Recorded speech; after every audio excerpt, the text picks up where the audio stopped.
आज हम आपको दिखाएंगे कि कैसे अपोस्टल अंकुर नरूला जी ने लाखों लोगों की भीड़ में प्रभु यीशु मसीह का ऐसा प्रचार किया कि उस प्रचार को सुनकर ज्योति शर्मा की भी आंखों में आंसू आ गए। जब आप उस प्रचार को सुनोगे तो परमेश्वर आप सभी की परिस्थितियों को बदलेंगे। इसलिए आप सभी उस प्रचार को पूरा जरूर सुने। आप सभी उस प्रचार को सुन सकते हैं। वॉर कभी भी अच्छी नहीं, क्योंकि नुकसान दोनों तरफ का होता है।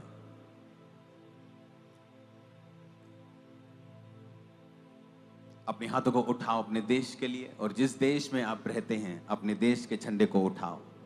कि अगर आप प्रेयर नहीं करते हैं तो करना शुरू कर दो। आवाज आ रही है सबको? हाथों को हिलाओ पीछे, लास्ट में इसको गूंज कम करो इसका।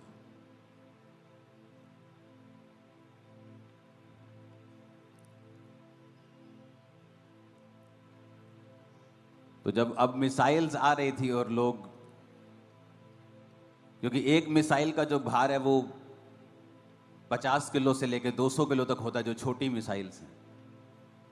और ये नहीं कि ऊपर नष्ट हो रही तो नीचे उनका मलबा आ रहा था, लोगों के सिर पे गिर रहा था, कईयों के घर में गिरा, कईयों के पशुओं पे गिरा। तो मैंने पिछले संडे आपको बोल दिया था कि अगर आप प्रेयर नहीं करते हैं तो इस बार आप मजबूर होंगे प्रार्थना करने के लिए, क्योंकि जो होने वाला है ये होगा। आपकी प्रेयर इसे रोक नहीं पाएगी, पर आप सुरक्षित रहेंगे। तो आप सुरक्षित बैठे हैं यहां पर आज।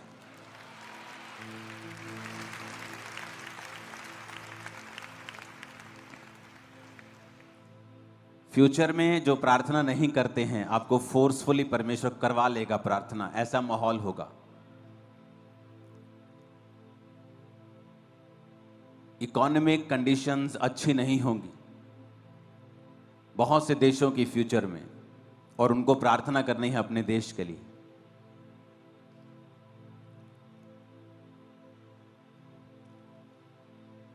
हमें फिर से पुराने समय में वापस जाना होगा, क्योंकि जैसे जैसे कलीसिया आगे बढ़ी, टाइम बढ़ा, टेक्नोलॉजी को अपना लिया, नए सिस्टम को अपना लिया, लेकिन जो हमारा बेस था, जो हमारा नींव थी, हमने उसे छोड़ दिया। हमें लगा इंटरनेट पे, हम फेसबुक पे वचन शेयर कर देंगे, हमारा काम हो गया। हमें लगता है इंस्टा के ऊपर 2 पोस्ट डाल देंगे, हमने परमेश्वर का काम कर दिया। लेकिन कलीसिया को फिर से वापस जाना होगा पहले सदी में। 33 ईस्वी के बाद, प्रभु यीशु मसीह के बाद अगर आप कलीसिया को देखेंगे तो उनका जो मेजर काम था, जो लोग बचते थे कलीसिया में आते थे, उन कलीसिया का मेन काम था प्रार्थना करना और सुसमाचार को फैलाना। और वचन क्या कहता है कि लोग कलीसिया में आते थे और कलीसिया के खर्चे, कलीसिया के लोग अपनी प्रॉपर्टीज, अपने पैसे को देते थे। तो ऐसे तो सारी कलीसिया ही कंगाल हो जाएगी एक दिन। एक बंदा है, 2 बंदे एंटर करेंगे, अपना घर बेचेंगे, इस हफ्ते का हमने किराया निकाल लिया, इस हफ्ते का हमने राशन का बिल कलीसिया का पे कर दिया, तो सब गरीब होते जाएंगे। ऐसा नहीं था, क्योंकि जैसे जैसे लोग बोते जाते थे, अगर वो एक घर बोते थे परमेश्वर 2 देता था, तो कलीसिया की फाइनेंशियल हालत भी अच्छी होती जा रही थी। लेकिन अगर आप मुकेरिया क्रूसेड के लिए खुदाबंद की तारीफ करो जोर से।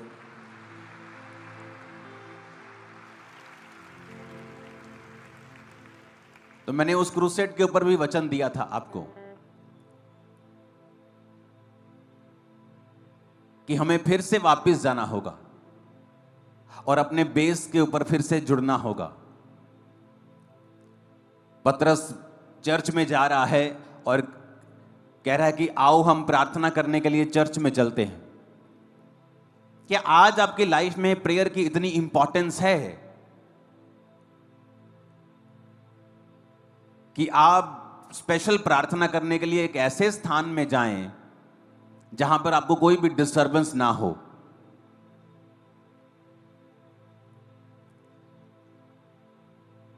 बहुत से लोग छुट्टी मनाने जाते हैं, अच्छी बात है, लेकिन कभी आपने प्रेयर के लिए छुट्टी की है कि आज मैं प्रेयर करूंगा पूरा दिन, चलो आज 2 दिन में मैं चलता हूं पहाड़ों के ऊपर और मैं प्रार्थना करके आऊंगा। आज जब प्रेयर लाइफ का स्थान आपने सेकेंडरी कर दिया है, इसीलिए कलीसिया संघर्ष कर रही है उन आशीषों को पाने के लिए जो आशीषें प्रथम कलीसिया में बिना मांगे मिल जाती थी।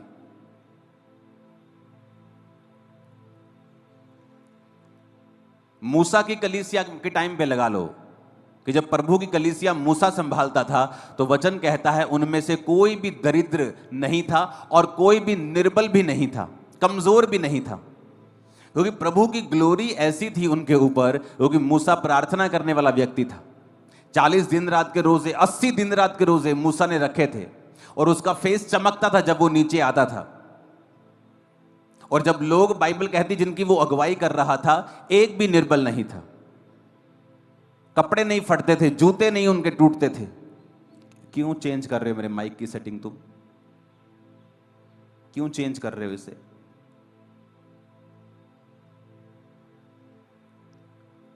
सब बोलो हालेलुया। तो सेकंड कलीसिया जब जीसस क्राइस्ट के टाइम पे जब वो जी उठ गए और मूसा आया, तो वचन कहता है कि पतरस आया और चेले आए। पुराने नियम में मूसा था, नए नियम में यीशु मसीह के बाद चेले आए। तो वो भी क्या थे? प्रार्थना करने वाले। स्पेशल दोपहर के, तीसरे पहर दोपहर के समय प्रार्थना करने के लिए चर्च में जा रहे हैं स्पेशल, और वहां पे लंगड़ा मिलता है और वो उसको हील करता है। हीलिंग भी तब हो रही है जब उनके लाइफ में प्रेयर का एक स्थान था। मोस्टली लोग क्यों पैनिक कर जाते हैं आज?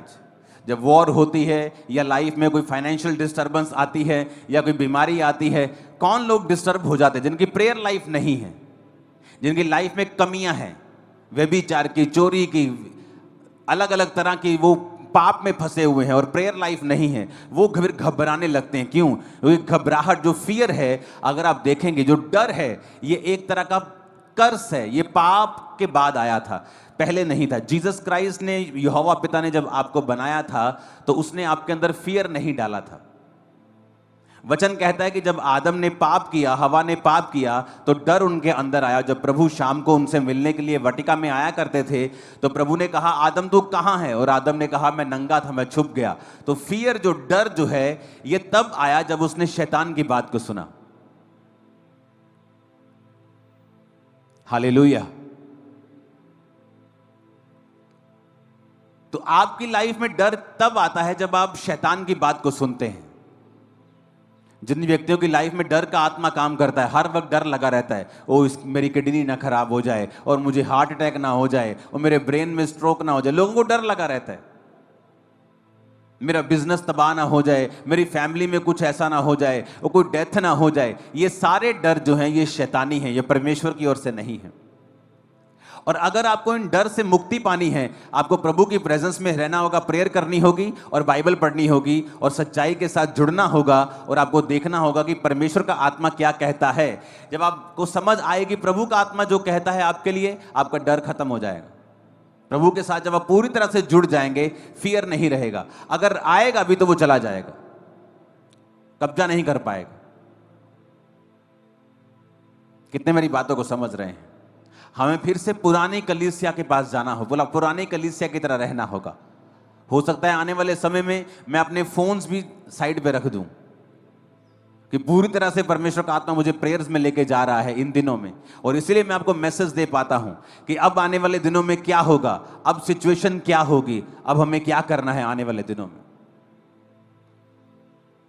हालेलुया। कलीसिया का जो रोल है आने वाले दिनों में, वो प्रेयर्स का है। ऐसा नहीं हो सकता कि आपका पास्टर्स प्रेयर में रहे, आपकी पास्टर्स की टीम्स प्रेयर में रहें और कलीसिया की प्रार्थना 1 घंटे की हो। कईयों की दी 1 घंटे की भी नहीं है। उन्हें प्लीज आज शर्म आनी चाहिए और अपनी प्रेयर को बढ़ाने का आपको एक वायदा करना चाहिए, क्योंकि जब आप प्रेयर नहीं करते हैं और अलग अलग तरह के अटैक्स आपकी लाइफ पर शैतान करता है, आप डर जाते हैं, फिर आप अपनी कलीसिया को तंग करते हैं, पास्टर्स को तंग करते हैं, काउंसलिंग टीम को तंग करते हैं, लेकिन आप अपनी प्रेयर्स को बढ़ाना नहीं चाहते। ले हैंड आपकी हेल्प करता है, लेकिन ले हैंड सारा कुछ नहीं है। वचन आपकी हेल्प करता है, पवित्र आत्मा आपकी हेल्प करता है कि आप अपनी मेहनत भी साथ में करें और प्रेयर साथ में करें। कितने मेरी बात को समझ रहे हैं? अगर आप वो प्रेयर्स नहीं करेंगे, खुद मेहनत नहीं करेंगे, आप कच्चे विश्वासी होंगे। आपका जो घर है वो एक फेथ के ऊपर नहीं बना होगा, वो चट्टान के ऊपर नहीं बना होगा।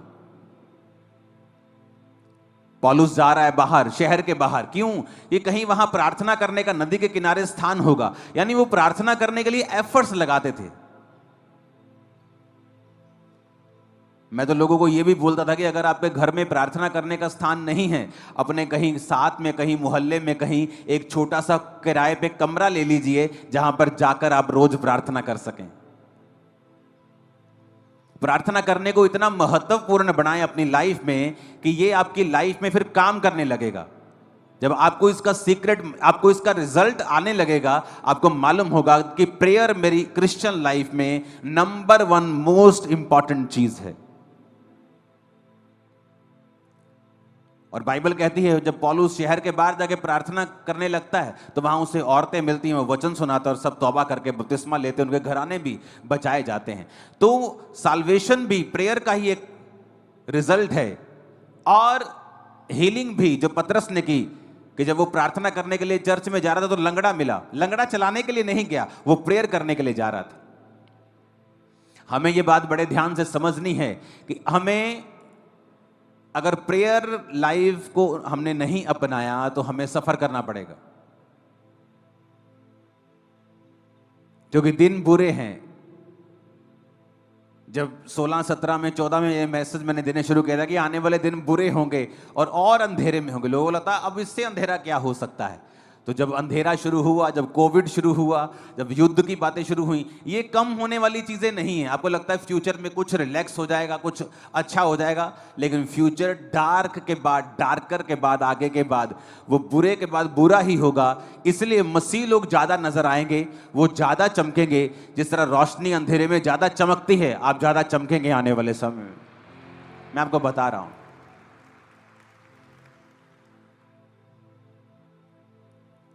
हालेलुया। जिन लोगों को आप वर्ल्ड लेवल के ऊपर आज काम करता देख रहे हो, Donald Trump, president Donald Trump जैसे कई ऐसे लीडर्स बहुत कम हैं जो आत्मा के द्वारा चलते हैं। अब यूएस प्रेसिडेंट के आसपास कई बार जब वो प्रार्थना करने के लिए इनवाइट करता है, प्रेयर ब्रेकफास्ट करता है, बहुत सारी चीजें करता है, आप कभी ध्यान से देखना, उसके आसपास जो पास्टर्स हैं, मोस्टली अपनी कलीसिया के जैसे पास्टर्स, जिनकी बड़ी बड़ी कलीसियाएं हैं, जो आत्मा का काम करते हैं, आप सारे डोनाल्ड ट्रंप के आसपास देखोगे उस पर ले हैंड करके प्रार्थना कर रहे होते हैं। वो भी इस बात को समझता है कि मुझे अगुवाई की जरूरत है, मुझे स्पिरिचुअल लोगों की जरूरत है।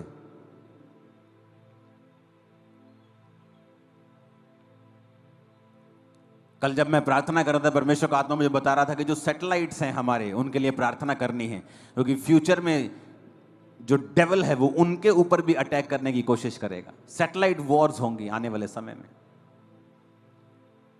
कि जो चीजें आपको दिखा रही हैं नीचे क्या हो रहा है, उनको खत्म करने की शैतान कोशिश करेगा। तो कलीसिया अगर जागी हुई नहीं है और प्रार्थना करने वाली नहीं है तो वहां के लोग फिर सफर करते हैं। इसलिए परमेश्वर ने कहा जिस देश में चर्च होगी, जिस देश में कलीसिया होगी, जिस नगर स्टेट में कलीसिया होगी, वहां पर उजाला होगा, लोग अंधेरे में नहीं होंगे, क्योंकि वो लोग प्रार्थना करेंगे और आने वाली मुसीबत से बचाए जाएंगे। हालेलुया। सबसे बड़े देशों के लीडर्स समझते हैं कि हमें स्पिरिचुअल गाइडेंस की जरूरत है, हमें प्रार्थनाओं की जरूरत है। हालेलुया। हमारे देश में भी ऐसा स्पिरिचुअल एक फॉर्म होना चाहिए, स्पिरिचुअल फॉरम जो गाइड कर सके, जो प्रार्थना कर सके, पॉलिटिशियंस के लिए, बड़े लोगों के लिए। प्रभु का आत्मा क्या कहता है, उन्हें गाइड कर सके।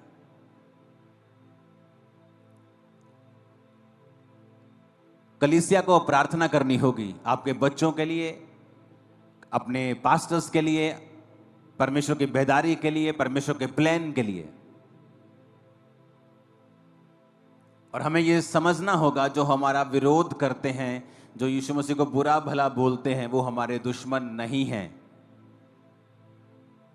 वचन कहता है मत्ती 9 उसकी 9 से 13 आयत में, वहां से आगे बढ़कर यीशु ने मत्ती नामक एक मनुष्य को महसूल की चौकी के ऊपर बैठे देखा और उसने कहा मेरे पीछे हो ले, और वह उठकर यीशु मसीह के पीछे हो लिया। जब वह घर में भोजन करने के लिए बैठा तो बहुत से महसूल लेने वाले और पापी आकर यीशु और उसके चेलों के साथ भोजन करने बैठे। ये देखकर फरीसियों ने उसके चेलों से कहा, तुम्हारा गुरु महसूल लेने वाले और पापियों के साथ क्यों खाता है? ये सुनकर यीशु ने उनसे कहा, वैद्य भले चंगों के लिए नहीं परंतु बीमारों के लिए आवश्यक है। इसलिए तुम जाकर इसका अर्थ सीख लो, मैं बलिदान नहीं परंतु दया चाहता हूं, मैं धर्मियों को नहीं पापियों को बुलाने आया। मत्ती, जिसका आप बाइबल को, नए नियम को पढ़ते हो तो पहली पुस्तक मत्ती की आती है। कौन था मत्ती? एक टैक्स कलेक्टर। किसके अंडर काम करता था? राजा हेरोदेस और रोमी लोगों के अंडर वो काम करता था। है कौन था? है था यहूदी। तो जब वो टैक्स कलेक्ट करता था, जब वो टैक्स लेता था, तो टैक्स वाले लोग जो थे वो बड़े ही बदनाम थे, क्योंकि ये टैक्स वाले लोगों के लिए ये मशहूर होता था कि ये लोग जो हैं लोगों से एक्स्ट्रा टैक्स लेते हैं, उन पर ज्यादा बर्डन डालते थे, उनको अलग अलग तरह के टैक्स के नियमों में फंसाकर ये टैक्स लेते थे उनसे। और ये यहूदी था तो यहूदी, लेकिन हेरोदेस राजा के नीचे काम करता था और टैक्स भी अपने परिवारों यानी यहूदी लोगों से लेता था। इसलिए जो मत्ती था वो बड़ा बदनाम आदमी था। मत्ती को जो यहूदी लोग थे एक गद्दार के रूप में जानते थे। जब वो मत्ती को देखते थे यहूदी लोग तो उसे गद्दार कहते थे। उसकी जो रेपुटेशन थी, उसकी जो वैल्यू थी, वो बिल्कुल भी अच्छी नहीं थी मत्ती की। लेकिन मत्ती खुद पैसा कलेक्ट नहीं कर रहा था। मत्ती तो सरकार के नीचे था और जो कुछ सरकार कहती थी मत्ती वो करता था। लेकिन जब यहूदी लोग मत्ती को देखते थे तो वो उसे एक पापी के रूप में, एक गद्दार के रूप में, एक अधर्मी के रूप में, परमेश्वर के सामने दोषी के रूप में उसे देखते थे। लेकिन मत्ती का कोई कसूर नहीं, क्योंकि मत्ती अपने लिए पैसा कलेक्ट नहीं कर रहा। मत्ती को जो सरकार कह रही है वो मत्ती कर रहा है।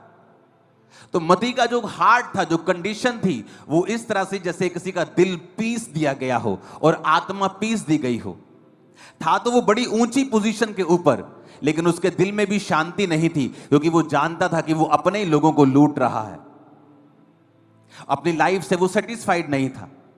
बहुत से लोग आप देखते हो बड़ी ऊंची पोजीशंस के ऊपर होते हैं, अफसर होते हैं, बड़े बड़े सरकारी अफसर, बड़े बड़े दूसरे अफसर, लेकिन अगर आप ध्यान से उनकी जिंदगी को देखें, जब आप उनसे मिलेंगे, वो अपनी जिंदगियों से सेटिस्फाइड नहीं होते, क्योंकि वो सरकार के कामों को करते हैं, बड़ी चीजें अच्छी बुरी कर रहे होते हैं।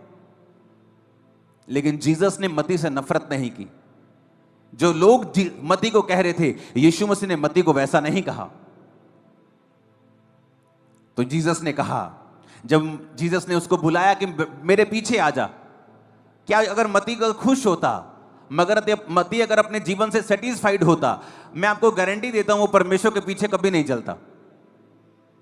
मत्ती अपनी लाइफ में वैक्यूम फील कर रहा था, अकेलापन फील कर रहा था, एक दोषीपन की भावना भी उसके अंदर थी, सेटिस्फाइड नहीं था अपनी जिंदगी से। और इसलिए जब जीसस क्राइस्ट ने कहा मेरे पीछे आ जा, वो अपनी सरकारी नौकरी को, जो उसको कितने लाखों रुपए आज के हिसाब से देती होगी, उसको लात मारकर वो परमेश्वर के पीछे एक सेकंड में हो गया।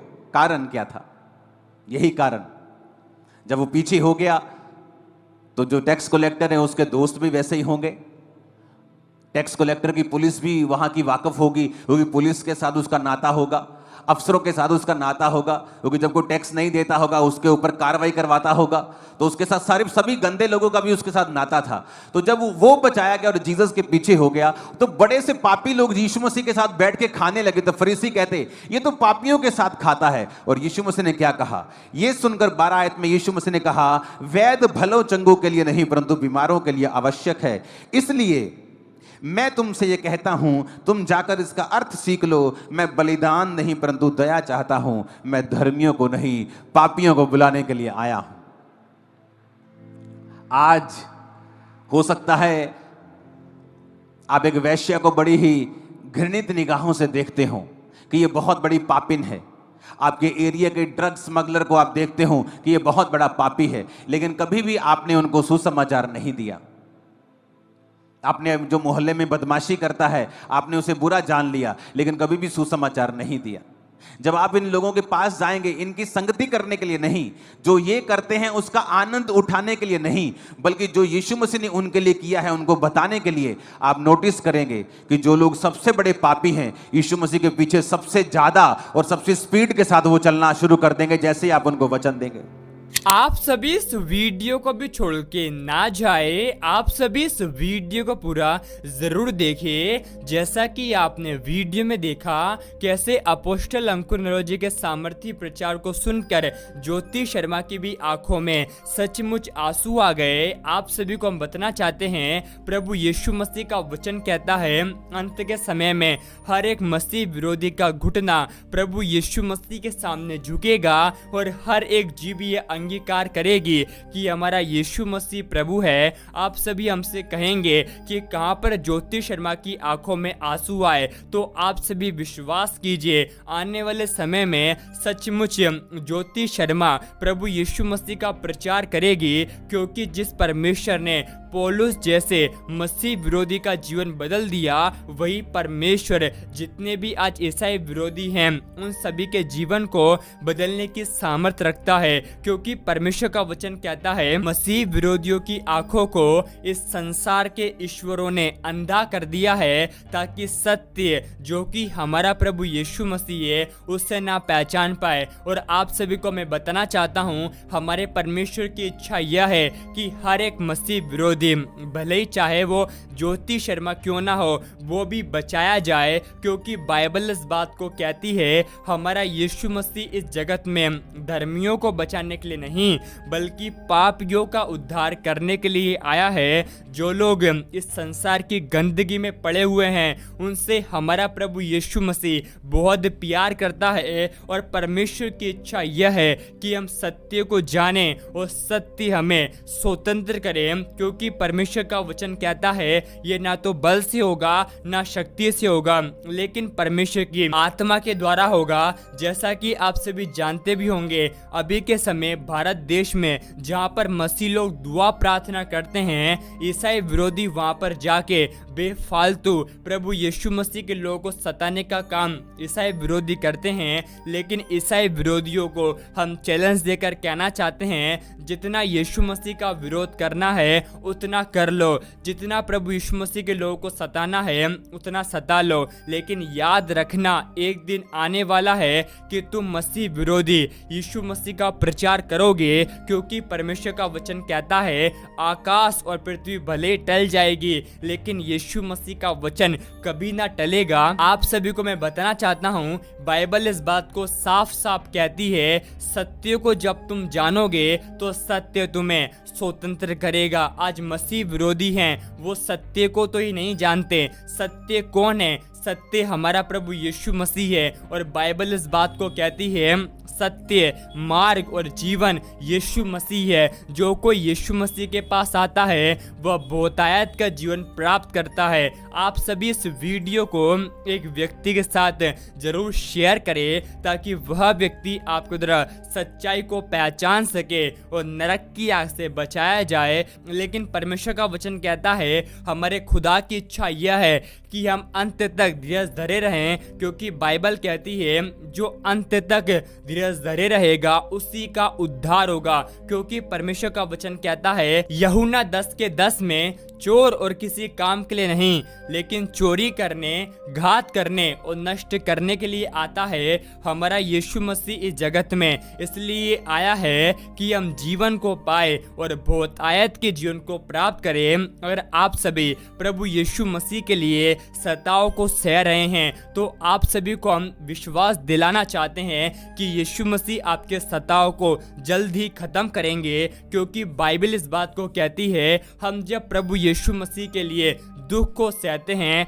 तो परमेश्वर हमें धर्म का मुकुट भी देता है। आप सभी इस वीडियो के बारे में क्या कहेंगे, आप हमें कमेंट में ज़रूर बताएं। आप सभी इस वीडियो को एक लाइक करें, आप सभी हमारे YouTube चैनल को सब्सक्राइब कर ले। क्या पता एक परमेश्वर का वचन आपकी पूरी जिंदगी को ही बदल दे। और आप सभी से हम कहना चाहते हैं, हमारा प्रभु यीशु मसीह अपने वचन के मुताबिक जल्दी आने वाला है और खुदावंत की इच्छा यह है कि हर एक व्यक्ति बचाया जाए। मैं विश्वास करता हूं कि आप मसीह विरोधियों के लिए प्रार्थना करोगे। आप सभी इस वीडियो के बारे में क्या कहेंगे, आप हमें जरूर से जरूर बताएं। परमेश्वर आप सभी के साथ हैं, आप सभी विश्वास कीजिए, यीशु मसीह आज आपकी परिस्थितियों को बदलेंगे। परमेश्वर आप सभी को बहुत आशीष दे।